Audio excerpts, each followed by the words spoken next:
Hello बच्चों, आज हम पढ़ेंगे सूर्यकांत त्रिपाठी निराला जी द्वारा रचित कविता उत्साह। उत्साह का अर्थ होता है जोश। और इस कविता में कवि ने एक आह्वान गीत के रूप में जन जन के मन में जोश भरने की कोशिश की है।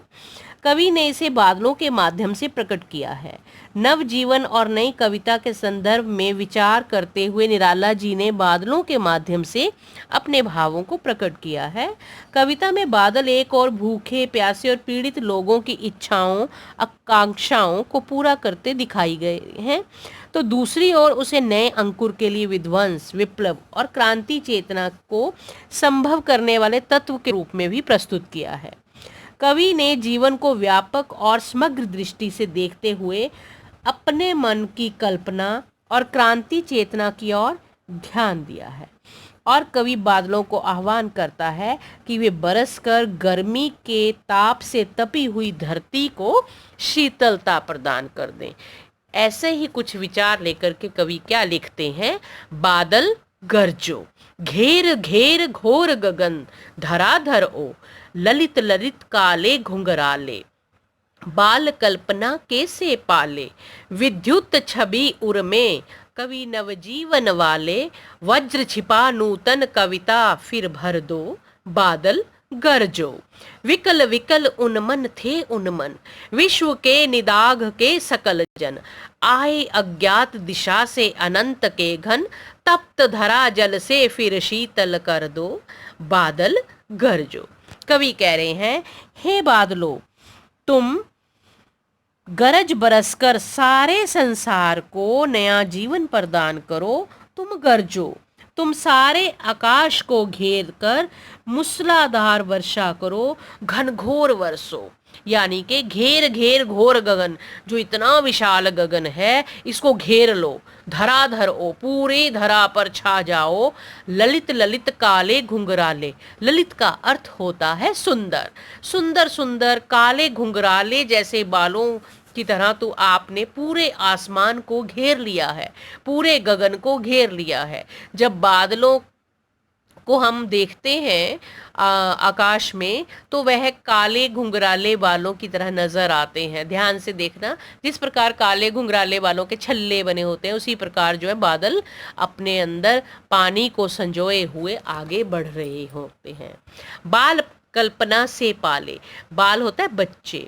जिस प्रकार बच्चों की कल्पना बहुत ही मधुर होती है, उसी प्रकार हे बादलों, तुम भी बाल कल्पना के समान पाले गए हो। विद्युत छवि उर्मे, विद्युत क्या होती है बेटा? बिजली। तुम्हारे हृदय में बिजली की शोभा धारण तुमने की हुई है, कवि नवजीवन वाले।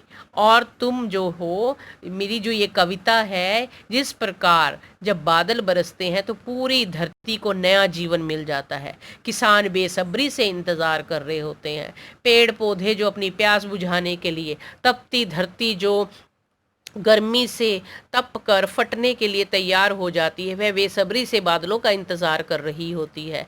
ठीक उसी प्रकार जन जीवन, पशु पक्षी सब बादलों का इंतज़ार कर रहे होते हैं। वो सबको नया जीवन प्रदान करते हैं। जैसे ही वर्षा होती है, वैसे ही पूरी तपती धरती को ठंडक मिल जाती है।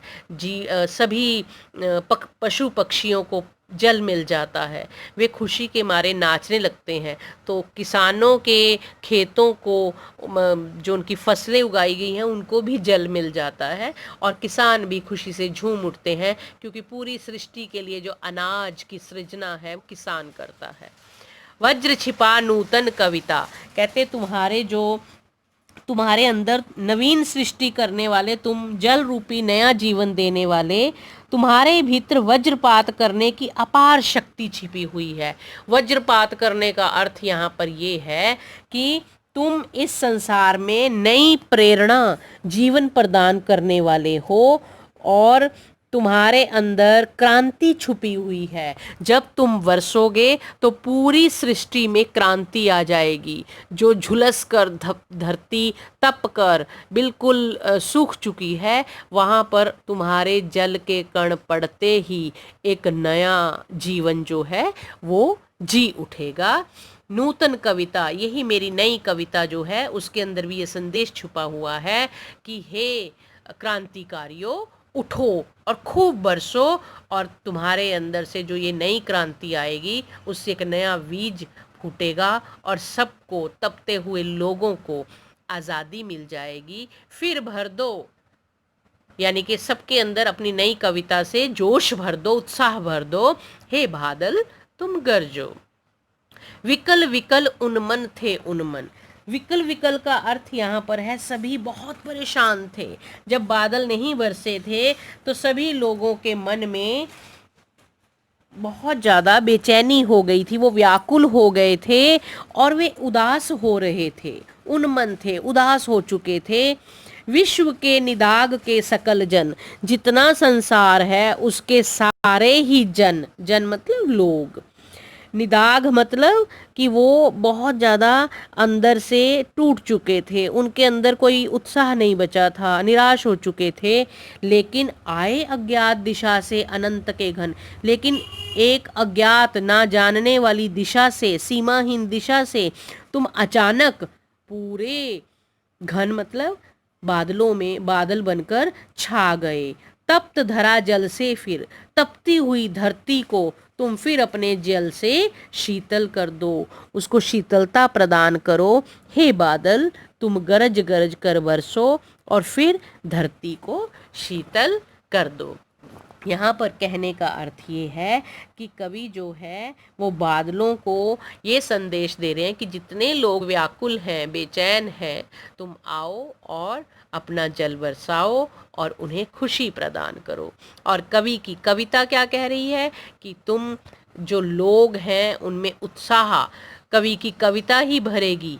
तो मेरी इस कविता को पढ़कर मैं अपनी पूरी युवा शक्ति में उत्साह और जोश जगाना चाहता हूँ। जो निराश हो चुके हैं, जो टूट चुके हैं, जो अपने लक्ष्य से भटक चुके हैं, मैं अपनी कविता के माध्यम से उनके ऊपर बादलों की तरह छा जाऊँगा और उन्हें एक नई दिशा प्रदान करूँगा, नया जीवन प्रदान करूँगा, ताकि वे अपने लक्ष्य को प्राप्त कर सकें और अपने जीवन में खुशहाली को महसूस करें। धन्यवाद।